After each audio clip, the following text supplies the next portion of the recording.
School. My name is Johan Delgi Quijada, Grade 3 Emerald. This is my performance task in math. Today, I'll be teaching you on how to multiply 3-digit numbers by 2-digit numbers. Multiply 3-digit numbers by 2-digit numbers. Example, 334 times 53. Dapat nakapagtatapat ang ones tsaka tens. Una, ipag-multiply natin ang 334. 3 times 4 equals 12. Ibaba natin yung 2. I-carry natin dito yung 1 sa taas ng 3.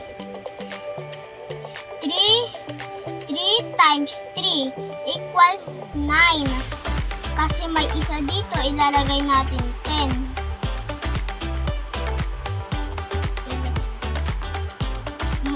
Carry 1. 3 times 3 equals 9. Ilagay equals 10 kasi may isa dito. Ilagay na natin ang lahat. So, tapos na tayo sa ones. I-multiply naman natin ang tens. 5 times 4 equals 20. Ilalagay natin dito kasi minumultiply na natin ang tens. Cross out natin dito para hindi tayo malito.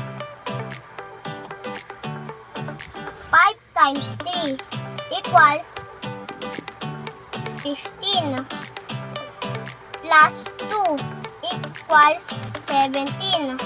Ilalagay naman dito ang 7. I-cross out natin dito para hindi ulit tayo malito. Ilagay dito ang 1. 5 times 3 equals 15 plus 1 equals 16. Ilalagay natin na lahat dito kasi wala nang numero dito sa dito.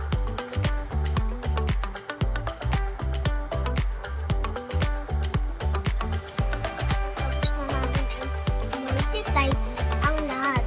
So, i-plus naman natin ang lahat. Bring down to 0 plus 0 equals 0. 0 plus 7 equals 7.